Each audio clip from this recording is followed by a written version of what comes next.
আসসালামু আলাইকুম। পরবর্তী আলোচনায় আপনাদের সকলকে আমন্ত্রণ জানাচ্ছি।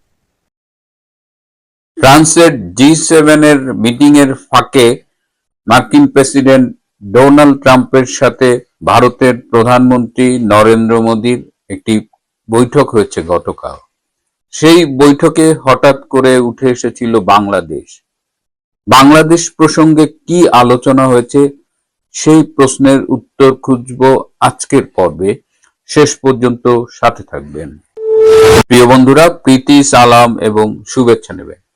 আমি আগেই বলেছিলাম যে জি7 মিটিং এর সাইড লাইনে ডোনাল্ড ট্রাম্প এবং নরেন্দ্র মোদীর সাথে একটি বৈঠক হতে পারে এবং সেই বৈঠকটি গতকাল অনুষ্ঠিত হয়েছে এবং সেই বৈঠকের পরে তারা যে জয়েন্ট ডিক্লারেশন দিয়েছে সেখানে সাংবাদিকদের যে ভিড় ছিল, যে কোলাহল ছিল, যে প্রশ্ন ছিল, তাতে পুরা জি7 এই গ্রুপ 7 এর বৈঠকের যে গুরুত্ব তার চেয়ে বেশি গুরুত্ব পেয়েছে। বিশেষ করে আমরা যারা সাউথ এশিয়ার পলিটিক্স নিয়ে কথা বলি, খোঁজ খবর রাখি, তাদের কাছে এই সাইড বৈঠকটি মূল বৈঠকের মতোই গুরুত্বপূর্ণ হয়ে উঠেছিল।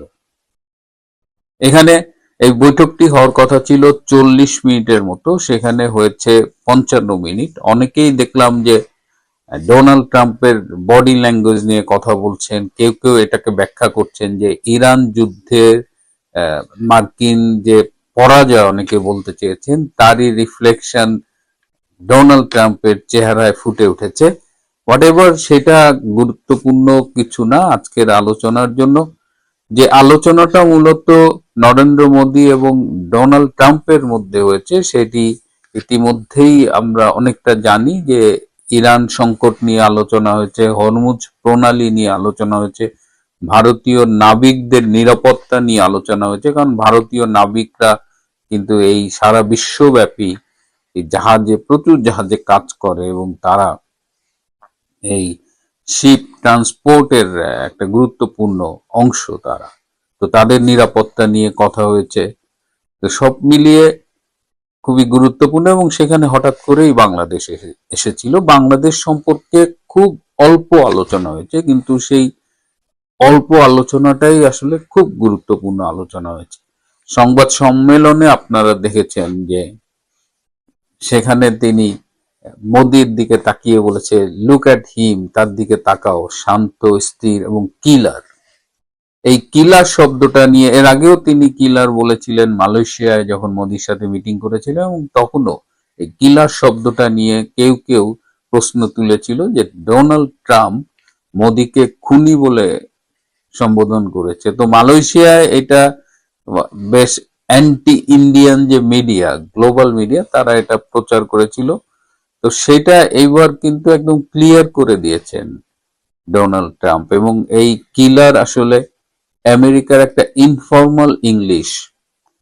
তাদের কিলার বলা হয় যাদের দৃঢ় চেতা, দক্ষ, স্পেশালি যারা নেগোসিয়েশনে খুব টাফ। এবং ট্রাম্প এটা স্বীকার করেছেন যে মোদি নেগোসিয়েশনের টেবিলে খুবই দক্ষতার সাথে হ্যান্ডেল করে এবং খুব টাফ তাদের স্বার্থের পক্ষে। তো সেই কারণে এই কিলারটা আসলে একটা পজিটিভ কমপ্লিমেন্ট। এটা দিয়ে কাউকে খারাপ অর্থে খুনি বলা হয় না। যদিও বাংলাদেশের কোনো ইতরকে আমি দেখলাম যে তারা আবারও এই কিলার মানে সরাসরি খুনি শব্দটা ব্যবহার করছে। যাই হোক, সেটা আপনারা দেখেছেন। ভারতের 140 কোটি মানুষের জন্য তার বার্তা তিনি জানিয়ে দিয়েছেন এবং মোদির প্রতি তার যে সম্পর্ক, তার যে বন্ধুত্ব, সেটি আবারও বলেছেন যে ভারত যদি কখনো আক্রান্ত হয় তাহলে আমেরিকা তার পাশে থাকবে, আমি তার পাশে থাকবো। এবং সেখানে তিনি বলেছেন যদি তখন মোদি নেতা থাকে, মোদির পরে যদি কেউ আসে তখন কি হবে সেটা আমি জানি না। এবং মোদিও কিন্তু ট্রাম্পকে যথেষ্ট সম্মান দিয়েছে, প্রায় 12 বার হিজ এক্সিলেন্সি বলেছেন। বাংলাদেশ প্রসঙ্গে কি আলোচনা হয়েছে সেটা একটু বলি। যে বাংলাদেশ সম্পর্কে আলোচনাটা হয়েছে যে টু বি কন্টিনিউড। যদি একদম সংক্ষেপে বলতে চাই, টু বি কন্টিনিউড মানে কি, গত বছরের 13ই ফেব্রুয়ারি হোয়াইট হাউসে যে মিটিং হয়েছিল নরেন্দ্র মোদী এবং ডোনাল্ড ট্রাম্পের, এবং তখন হিন্দুস্তান টাইমসের একজন সাংবাদিকের প্রশ্নের উত্তরে ডোনাল্ড ট্রাম্প বলেছিলেন যে বাংলাদেশের ব্যাপারটা মোদির হাতে ছেড়ে দিলাম, মোদি দেখবে। তো সেই ফেব্রুয়ারি পরে তারপরে কিন্তু কোথাকার পানি কোথায় গড়িয়েছে আপনারা দেখেছেন, যে ভারত আমেরিকার সম্পর্কটা কিন্তু তারপরে খুব বেশি আপ ডাউন করেছে, এবং একটা পর্যায়ে এই যে বলেছিল বাংলাদেশ নরেন্দ্র মোদী দেখবে, তারপরে কিন্তু ভারতের সাথেই সম্পর্কটা একদম 360 ডিগ্রি ঘুরে গিয়েছিল। সুতরাং ভারত যেভাবে বাংলাদেশের বিষয়গুলো চেয়েছিল সেভাবে আর হয়নি, আমেরিকা তার মতো করে কাজ করেছে। তো সেই তখন সৃষ্ট দূরত্ব সেটা কিন্তু আজকে আর নেই।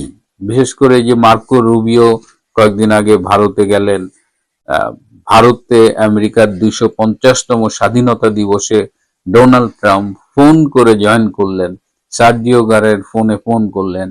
তো এই বিষয়গুলোর কিন্তু একটা ডেভেলপমেন্ট। আপনারা কি খেয়াল করেছেন যে কদিন আগে ঢাকায় মার্কিন রাষ্ট্রদূত জামাতের আমির ডক্টর শফিকের সাথে মিটিং করেছেন? এগুলো কিন্তু সব কানেক্টেড। সো এই যে টু বি কন্টিনিউড যেটা হলো, যে ওই যে 13ই ফেব্রুয়ারি যে বলেছিলেন মোদি বা ভারত বাংলাদেশের বিষয়টা দেখবেন অন বিহাফ অফ আমেরিকা, সেই জিনিসটাই আবার ফিরে এসেছে। সো বাণিজ্যের আলোচনা হয়েছে, ওয়েস্ট এশিয়া নিয়ে আলোচনা হয়েছে, সব হয়েছে, কিন্তু বাংলাদেশের বিষয়ে এখন আমেরিকা ভারত যেভাবে কাজ করবে তারা মিলেমিশে ভারতের চোখে বাংলাদেশকে দেখবে, যেটাকে অনেকে এভাবেই বলেন। তো সেই জিনিসটা কিন্তু গতকাল ট্রাম্প আর মোদির বৈঠকে পুনর্বার নিশ্চিত হয়েছে, খুব অল্প কথায়, যে এটা ডান ডিল আর কি, এটা তুমি দেখবে, এরকম একটা অবস্থা। এবং আজকে ভারতে সকাল 10টার দিকে ভারতের যে আমেরিকান রাষ্ট্রদূত সার্জিও গার এবং ভারতের স্বরাষ্ট্রমন্ত্রী অমিত শাহ, তাদের মধ্যে 3 ঘন্টার মতো একটা মিটিং হয়েছে, এবং লাঞ্চ টাঞ্চ সহ 3 থেকে 3.5 ঘন্টার মধ্যে একটা মিটিং হয়েছে। এই মিটিংটি অত্যন্ত গোপনীয় ছিল, কিন্তু মিটিং শেষে সার্জিও গার যেটা বলেছেন, একটি সূত্র নিশ্চিত করেছে যে আমাদের মধ্যে দীর্ঘদিন ঝুলে থাকা অমীমাংসিত সব ইস্যু একটা জায়গায় এসে পৌঁছেছে, সমাধানের একটা পথে এসে পৌঁছেছে, মীমাংসার একটা জায়গায় এসে পৌঁছেছে। তার মানে এই যে কয়েকদিন ধরে যে ধারাবাহিকভাবে ভারতের সাথে মার্কিন যে নেগোসিয়েশন গুলো হচ্ছে, মিটিংস গুলো হচ্ছে, তার পর্যায়ে দেখেন, আপনি যদি সিকোয়েন্স গুলো দেখেন, এবং ডোনাল্ড ট্রাম্প এবং মোদির মিটিং এর পরে এই সার্জিও গার এবং অমিত শাহ বসে আজকে তারা তাদের মধ্যে যে বিষয়গুলো নিয়ে কনফিউশন ছিল, দ্বন্দ্ব ছিল, সেগুলো সব সেটেল ডাউন করেছে। এবং সব সময় আমরা বলার চেষ্টা করছি যে এখানে বাংলাদেশ ইস্যুটাও আছে, গুরুত্বের সাথে আছে, এবং বাংলাদেশে যে একটা পরিবর্তন খুব সহসাই আসছে সেই লক্ষণটা দেখা যাচ্ছে। এবং সেই লক্ষণটা জানার ফলে জামাত ব্রেন ক্রিস্টেনসেনের সাথে যখন মিটিং করে তখন এই বিষয়টা নিয়ে আলোচনা হয়, এবং রাজনীতির হাওয়া বদলে যাচ্ছে এটা টের পাওয়ার পরে এনসিপির যে নতুন নেতাগুলো আছে, যে তাদের মধ্যে কিন্তু এক ধরনের আতঙ্ক শুরু হয়েছে। তারা বারবার জামাতের কাছে জানতে চাচ্ছে যে আবার যদি আওয়ামী লীগ ফিরে আসে তাহলে তাদের অবস্থা কি হবে। এবং এই যে একটা ভীতি ঢুকে গেছে এনসিপির ছেলে মেয়েদের মধ্যে, জামাত অনেকটা কনফিউজড হয়ে আছে যে আওয়ামী লীগ ফিরে আসলে তাদের অবস্থা কি হবে। তো এই পরিবর্তনগুলো কিন্তু বাংলাদেশ থেকেও যারা খোঁজ রাখে তারা টের পাচ্ছে, এবং এটা খুব দ্রুত গতিতে আগাচ্ছে। বাংলাদেশ এই যে জুলাইয়ের আগস্টের যে জঙ্গি অভ্যুত্থানটা হয়েছিল এবং তার যে লক্ষ্য ছিল, সেই লক্ষ্য সেই জায়গাগুলোতে কিন্তু এখন আর নেই। আমেরিকাও তার অবস্থান পরিবর্তন করেছে। ভারত যেভাবে চাইছিল আমেরিকার সাথে মিলে বাংলাদেশের ব্যাপারে, দক্ষিণ এশিয়ার ব্যাপারে অনেকটা সেভাবেই কাজ করা হবে। সুতরাং আমি আগেও বলেছিলাম যে এই মিটিং সম্পর্কে আমি যখন জানতে পারবো আপনাদের জানাবো, এবং আজকে দেরি হওয়ার এটাই মূল কারণ যে আমি খবরগুলো একদম অথেন্টিক সোর্স থেকে খবরগুলো পেতে আমার একটু সময় লেগেছে। তো এখন দেখা যাক, রাজনীতিতে আমরা যতটুকু দেখি সেটি পুরো গেম না, বরং যতটুকু দেখি না সেখানেই মূল খেলাগুলো চলে। তো সেই খেলাধুলা শুরু হয়েছে বেশ কয়েক মাস আগে, এখন শেষের দিকে, এবং আমরা একের পর এক এর রেজাল্ট দেখতে পাবো। প্রিয় বন্ধুরা, আজ এ পর্যন্তই। ভালো থাকবেন, সুস্থ থাকবেন, তার চেয়েও জরুরি হলো নিরাপদে থাকবেন। সবাইকে অনেক ধন্যবাদ।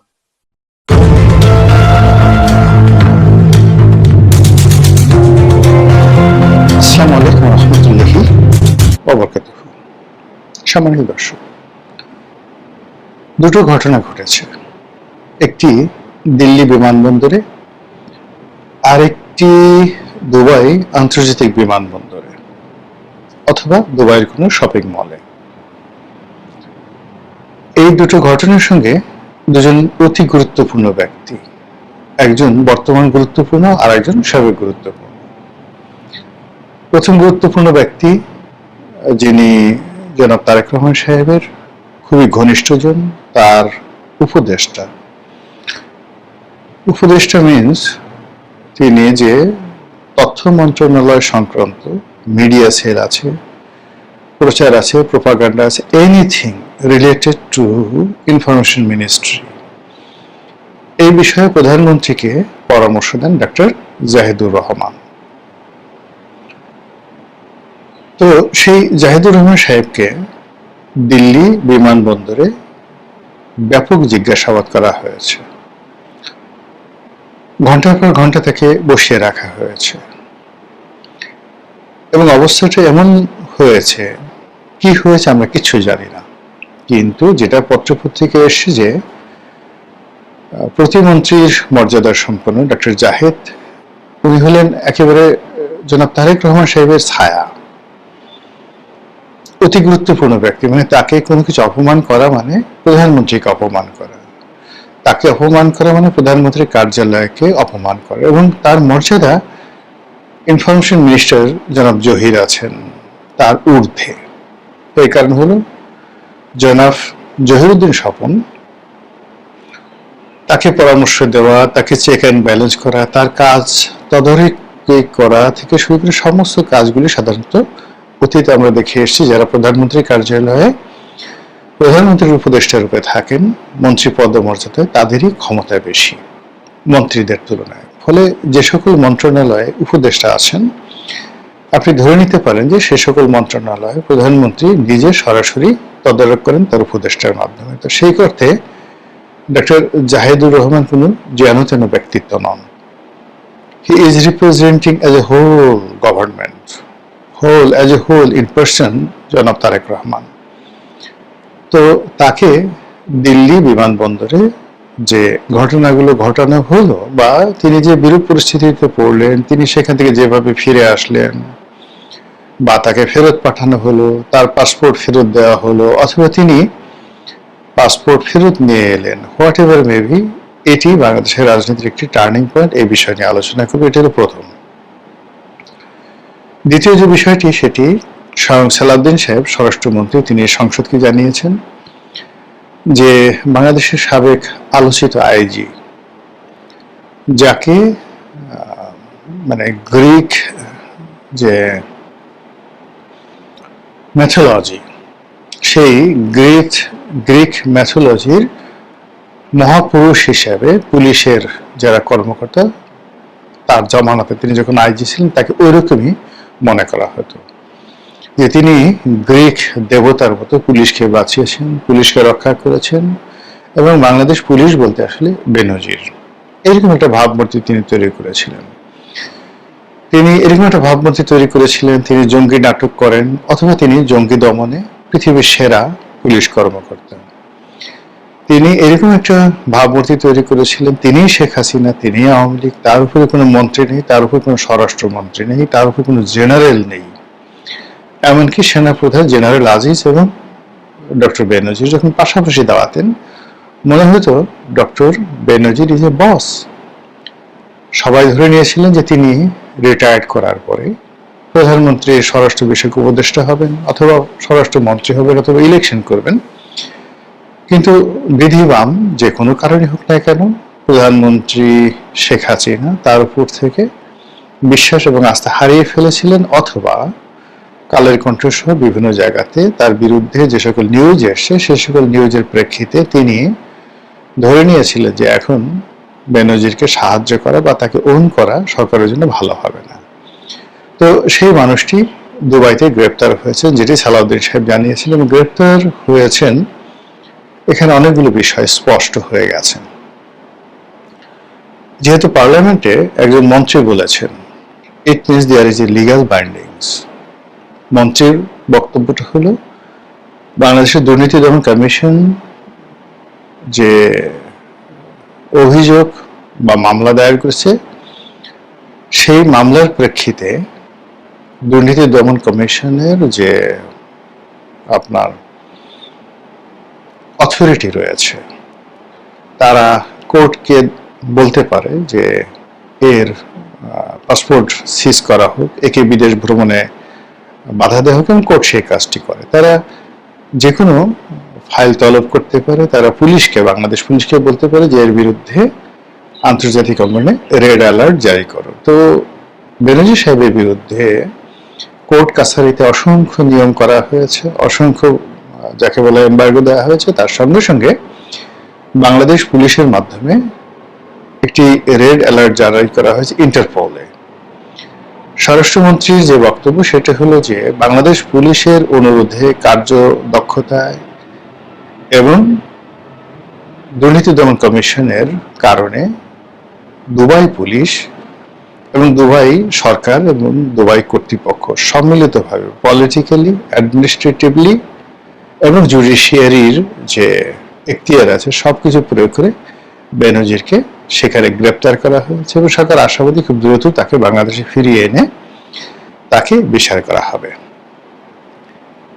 এটা মোটামুটি 4-5 ঘন্টা এই নিউজটি বাংলাদেশের যে সামাজিক মাধ্যম সেখানে নিদারুণভাবে প্রকাশিত হচ্ছিল। কিন্তু 4-5 ঘন্টা পরে যেটা জানা গেল যে আসলে তিনি গ্রেপ্তার হননি, তাকে গ্রেপ্তার করা হয়নি, কেউ বলে তাকে ছেড়ে দেওয়া হয়েছে। অনেকে বলার চেষ্টা করল যে তিনি মার্কিন স্যাংশনের অধীন থাকার কারণে ইউরোপ তার জন্য আসলে নিরাপদ ছিল না, তিনি পর্তুগালের পাসপোর্টধারী। তো কাজেই তিনি ইচ্ছে করে দুবাইতে এসে, তার দুবাইয়ের যেহেতু রেসিডেন্ট পারমিট আছে, সেই রেসিডেন্ট পারমিট অনুযায়ী তিনি দুবাইতে বসবাস করার জন্য এসেছেন, এবং সেই বিষয়ে পরামর্শ করার জন্য, কথা বলার জন্য তিনি ইমিগ্রেশন অফিসে গিয়েছেন। This is one. সেকেন্ডলি কেউ বলেছেন যে তিনি ভালো করে জানেন যে ইন্টারপোলের রেড অ্যালার্ট কি কি ক্ষতি হতে পারে। দ্বিতীয়ত তিনি মার্কিন যুক্তরাষ্ট্রের স্যাংশনের অধীন, কাজেই দুবাই সরকারের যে লিগ্যাল বাইন্ডিংস গুলো রয়েছে সেই লিগ্যাল বাইন্ডিংস এর মধ্যে তিনি ঢুকতে চাচ্ছেন।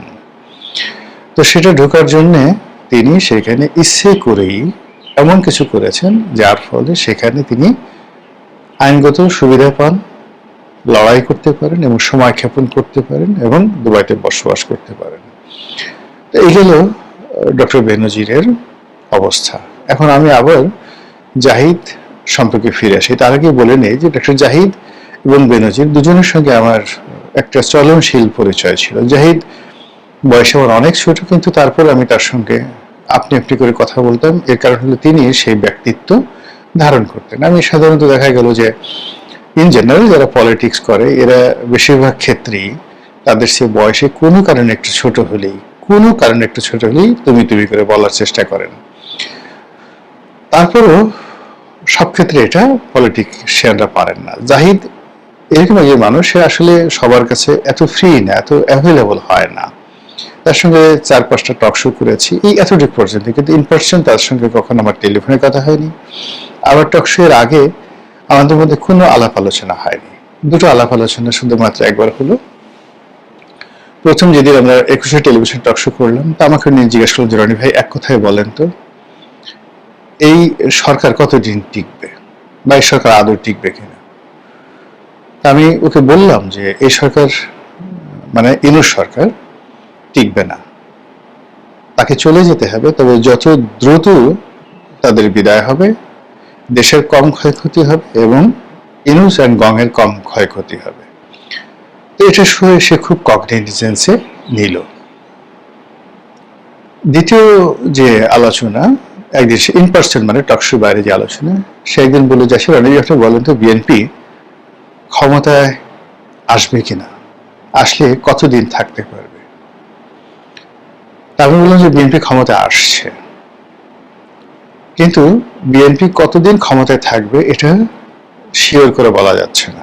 মানে তারা যে 5 বছর মেয়াদ উত্তীর্ণ করতে পারবে এটা যেভাবে আমি নিশ্চিত হতে বলতে পারছি না। দেশি বিদেশি বহু চক্রান্ত আছে, আবার তারা যে 6 মাস থাকতে পারবে এটাও বলা যাচ্ছে না।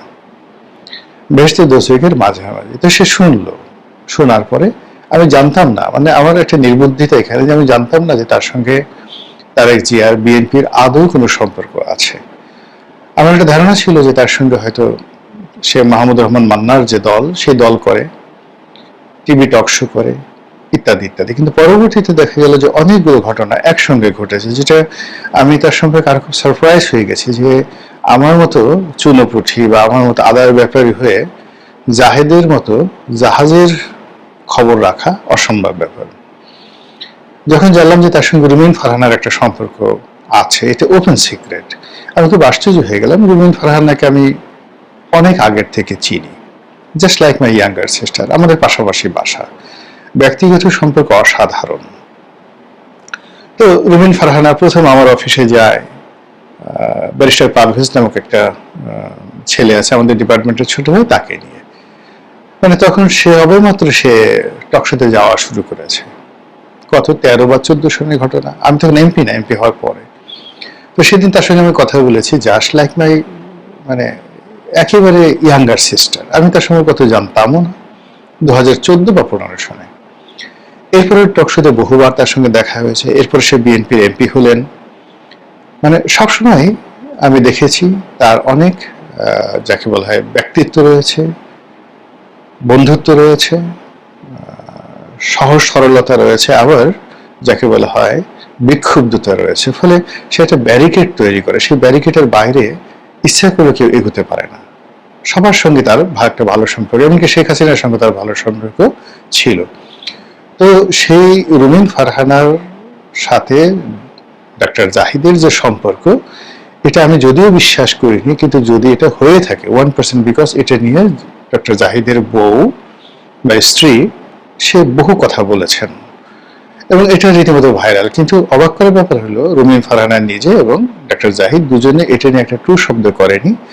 আর আমাদের সোসাইটি দুজনের পার্সোনালিটি এরকম যে তাদেরকে ইন পার্সন কেউ জিজ্ঞাসা করতে সাহস পায়নি বা সুযোগ পায়নি। তো সেদিক থেকে জাহিদ দুর্বোধ্য। এরপর ইউনূসের জমানাতে গিয়ে দেখলাম ডক্টর বদিউল আলম মজুমদারের সঙ্গে কি একটা কমিটিতে সে অন্তর্ভুক্ত হয়ে গেলেন। তারপরে দেখলাম যে সে বিসিএস এর যে ভাইবা বোর্ড, সেই ভাইবা বোর্ডের মেম্বার হয়ে গেলেন। আমি অবাক হয়ে গেলাম যে হাউ ইট ইজ পসিবল। মানে সে তো আপনার আমার মতো না। আমি তো জীবনে আওয়ামী লীগ জমানাতে সংসদ সদস্য হওয়া সত্ত্বেও যেমন মানে পার্লামেন্ট, সংসদীয় কমিটি, এর বাইরে আমার কোনো অ্যাক্টিভিটিস ছিল না। তারপরে মানে এই যে এত কিছু করছি, করার পরেও মানে কোনো একটা সংগঠনের সাথে কোনো একটা সভা সমিতি সেমিনারে গিয়ে একেবারে চিফ গেস্ট হবো, ওইরকম কোনো অবস্থা আমার হয়নি, যেটি জাহিদ করেছে। এবং জাহিদের বিএনপির যারা সিনিয়র নেতা, যেমন একদিন আমাকে আব্দুল আল মিন্টু সাহেব বললেন যে সবার টকশো শুনি না বা সবার বক্তব্য শুনি না, কিন্তু 1 নম্বরে রনি ভাই আপনার বক্তব্য শুনি, তারপরে জাহিদের বক্তব্য শুনি, আপনাদের বক্তব্য শুনতে হয়। ইট মিনস আমি তখনই বুঝে নিলাম এটা ধরুন 2025 সনের ঘটনা। কাজী জাহিদের লেভেল বিএনপির ওই পর্যায়ে যে আব্দুল আল মিন্টু সাহেবের মতো মানুষ তার বক্তব্য শুনে, কিন্তু জনাব তারেক রহমান তার উপদেষ্টা রূপে তাকে নিয়োগ দিবেন, মানে ইট মিনস জাহিদের যে লিঙ্কেজ অনেক অনেক বেশি। পরবর্তীতে দেখা গেল জাহিদকে নিয়ে সেই 2 ধরনের কথা। এক হলো সেই ডক্টর ইউনূসের আগে জাহিদের একটা ভারত বিরোধী ভূমিকা ছিল, সে কারণে ভারত তাকে ব্যান করেছিল যে সে ভারত ভ্রমণ করতে পারবে না। বেশ কয়েকজন সাংবাদিক তাদের ইউটিউব চ্যানেল ভারত ব্লক করে দিয়েছিল, তার মধ্যে জাহেদের ইউটিউব চ্যানেলও ছিল। আবার এখন যেটা শুনছি, সেই পিনাকি যারা আছেন তারা বলেন যে ডক্টর জাহেদকে কষা জাহেদ বলেন, মানে তার চেহারা ছিল দেখে মনে হয় সে সবসময় কোষ্ঠকাঠিন্যতে ভুগেন, তার রীতিমতো টয়লেট হয় না, এবং যাদের টয়লেট হয় না তাদের অনেক গুয়া কৃমি থাকে, তাদের পেট ভরা চিট থাকে, মেজাজ গরম থাকে, শরীর কষা হয়, তাদের রক্ত শূন্যতা থাকে, হাজার রকম প্রবলেম থাকে। যেহেতু পিনাকি ডাক্তার, তো কাজেই জাহেদকে ছোট করার জন্য যে ভাষাটি ব্যবহার করলে জাহেদও ডাক্তার সে কষ্ট পাবে, ঠিক সেই রকম তার নাম দিয়েছে কষা জাহেদ। আর দ্বিতীয়ত তাকে বলা হলো যে ভারতের দালাল, সে ইদানিং নাকি ভারতের দালালি করছে। তো সেই ক্ষেত্রে দিল্লি এয়ারপোর্টে তাকে ফেরত পাঠানো, তাকে ঢুকতে না দেওয়া, এটা আমি আসলে মিলাতে পারছি না যে আসলে এখানে ডাক্তার জাহিদের সাথে কি ব্যক্তিগত সম্পর্কের কারণে তাকে ফেরত পাঠানো হলো, নাকি তারেক রহমান সাহেবকে একটা গ্রিন সিগন্যাল দেওয়া হলো না রেড সিগন্যাল দেওয়া হলো, এবং আগামীতে ভারত বাংলাদেশ সম্পর্কটা কোন পর্যায়ে নামবে, এটা জাহেদের কারণে এই যে সমস্যাটা সৃষ্টি হলো, ইটস এ ল্যান্ডমার্ক। জাহেদের প্রসঙ্গ এখানে শেষ। এবার বেনজির সম্পর্কে আসি। জাহেদের চাইতে আসলে বেনজিরের সঙ্গে আমার ব্যক্তিগত সম্পর্ক দুটো কারণে খুব বেশি। প্রথমত, বেনজির সাহেব যখন ডিআইজি অ্যাডমিন হিসেবে যোগ দেননি তখনও, জাতিসংঘে প্রথম আসলেন বাংলাদেশে, তার সঙ্গে আমার দেখা হলো। উনি আমাকে একদিন একটা ডিনারে দাওয়াত করলেন, তো সেখানে আমাদের অনেক কথাবার্তা হলো, এবং তার আলাপ আলোচনা মনে হলো যে আসলে ভদ্রলোক, নেহাত একজন ভদ্রলোক, পলিটিক্স সম্পর্কে তার কোনো আগ্রহ নেই, হিজ এ প্রফেশনাল, এবং আওয়ামী লীগে কোনো নেতাকর্মী বা কারোর সাথে তার এরকম সম্পর্ক আছে ওইটাকে দেখে আমার মনে হলো না। এরপরে একেবারে তিনি যতদিন র্যাবের ডিজি ছিলেন, আইজি হওয়ার পর তার সঙ্গে আমার কোনো সাক্ষাৎ বা কোনো কথাবার্তা হয়নি, কিন্তু র্যাবের ডিজি থাকাকালীন সময় পর্যন্ত তার সঙ্গে আমার ব্যক্তিগত বন্ধুত্বটা খুব ভালো পর্যায়ে ছিল। তিনি কথা বলতেন, ফোন করতেন, আমিও তার সঙ্গে কথা বলতাম ইত্যাদি। যখন পাবলিক ইন্টারেস্টে কোনো জিনিস আমি তাকে বলেছি, যেমন রমনা পার্ককে এই মাদকমুক্ত করার ব্যাপারে বলেছি, তিনি সর্বোচ্চ চেষ্টা করেছেন। তারপর তাকে নিয়ে একটা লেখা লিখেছি, সেখানে ধানমন্ডি লেক সম্পর্কে কথা বলেছি, তিনি 1 মিনিটের মধ্যে সেটা অ্যাকশনে গিয়ে পুরো ধানমন্ডি লেককে মাদক মুক্ত করার চেষ্টা করেছেন। সো এইরকম আমার মহল্লা থেকে যে সমস্যা ছিল ঢাকা কলেজ গলিতে, সেটাও তিনি র্যাবের ডিজি হিসেবে করে দিয়েছেন। এরকম ছিল তার সঙ্গে আমার একটা সম্পর্ক, কিন্তু আইজি হওয়ার পরে আসলে যে কোনো কারণে তার সাথে আমার কোনো সম্পর্ক ছিল না। তো সেই বেনজির সাহেব সম্পর্কে আসলে কোনো কথা বলতে গেলে আমার আসলে খুব কষ্ট হয়। যে বদনামগুলো শুনছি, যে কথাগুলো বলতে হচ্ছে, এগুলো আসলে আমি মানতে পারি না। পরবর্তীতে দেখা গেল যে বেনজির সাহেবের সঙ্গে আমার বন্ধুত্বটা আসলে আগের, কিন্তু 2009 সনের পরে দেখলাম যে বেনজির সাহেবের যে ইমিডিয়েট ছোট ভাই, ও আমার ক্লাসমেট, নাম কায়েস। ওরা কখনোই বেনজির সাহেবের লিগেসি ধারণ করেনি, তারা তাদের মতো ব্যবসা বাণিজ্য করছে। ফলে মানে কায়েসের বড় ভাই প্লাস আমার সঙ্গে তার বন্ধুত্ব পরিচয় সব মিলিয়ে তার যে এই যে অবস্থা, সেই অবস্থা বাংলাদেশে যদি কাউকে মানে বিব্রত করে, ব্যথিত করে, আদার দেন হিজ রিলেটিভ সঙ্গত করে না, আমি এখানে সেই বিব্রত বোধ করছি। সে ভালো ছিল বা যেখানে ছিল, আমার কখনো তাকে আমার পার্সোনাল কোনো কাজে লাগেনি, আমি বলিও নি, কিন্তু আমি মনে করতাম যে না ঠিক আছে, তার সঙ্গে আমার একটা ভালো সম্পর্ক আছে, হি ওয়াজ এনলাইটেন মি। কিন্তু এখন তার যে অবস্থা হচ্ছে, কিছুটা হলেও নিজেকে অপমান বোধ করছে। এখন বেনজিরকে যেভাবে গ্রেপ্তারের কথা বলা হচ্ছে, সরকার যদি তাকে আনতে না পারে, তাহলে সালাউদ্দিন সাহেব তার যে ইমেজ এটা ক্ষুণ্ণ হবে, তারেক রহমান সাহেবের সরকারের দুর্বলতা প্রকাশ পাবে। অন্যদিকে বেনজিরের ক্ষমতা এটা আরো বেড়ে যাবে। অনেকে বলার চেষ্টা করবে যে আসলে বেনজিরকে গ্রেপ্তার করা হয়েছিল ঠিকই, কিন্তু শেখ হাসিনা টেলিফোন করে বলে দিয়েছেন দুবাইয়ের আমিরকে, আর ওটা দুবাইয়ের আমির তাকে ছেড়ে দিয়েছে, দুবাইয়ের শাসক ছেড়ে দিয়েছে, দুবাইয়ের প্রেসিডেন্ট ছেড়ে দিয়েছে। কেউ বানিয়ে বলতে পারে নরেন্দ্র মোদী নিজে বেনজিরকে সেভ করার জন্য চেষ্টা করেছেন। অনেকে বলতে পারেন যে জাতিসংঘের মহাসচিব ফোন করেছেন। এর কারণ হলো বেনজির তার ক্যারিয়ারের একটা বিরাট অংশ জাতিসংঘে 9ম গ্রেডে তিনি চাকরি করেছে, ভেরি হাই অফিসিয়াল। তো 9ম গ্রেডে চাকরি করা মানে বিশাল ব্যাপার। বাংলাদেশে বেনজিরের মতো এই পর্যায়ে জাতিসংঘের শান্তিরক্ষীতে নবম গ্রেডে কেউ আছেন কিনা আমি বলতে পারবো না, হাতে গোনা দুইজন থাকলেও থাকতে পারেন, but he was the first man. তো কাজে জাতিসংঘের মহাসচিবের সঙ্গে জাতিসংঘের সব জায়গাতে, বিশেষ করে ইন্টারপোলে তার একটা মানে কানেক্টিভিটি আছে। সে যেভাবে পর্তুগালের পাসপোর্ট নিয়ে ইউরোপ, আমেরিকা, মধ্যপ্রাচ্য দিদারছে ঘুরে বেড়াচ্ছেন, এবং যেটি সোশ্যাল মিডিয়াতে আসছে যে এই দুবাইতে আসার আগে তিনি সৌদি আরবে বেশ কয়েকবার গত 1-2 মাসে গিয়েছেন, পর্তুগালে গিয়েছেন, ইউরোপে গিয়েছেন, ব্যাংককে এসেছেন, সিঙ্গাপুরে এসেছেন। সো সেই মানুষটি অল অফ এ সাডেন তাকে সেখানে গ্রেপ্তার করা হবে। তো এটা যদি সত্য হয়, বাংলাদেশে ফিরে আসে, সরকারের জন্য এটা অবশ্যই বিরাট সফলতা। কিন্তু কোনো কারণে যদি বেনজির স্কেপ হন, ছাড়া পান, বা তিনি বুক ফুলিয়ে ঘুরতে পারেন, আপনি ধরে নেবেন all credits goes to Sheikh Hasina, all credits goes to Awami League, Bharat, Narendra Modi.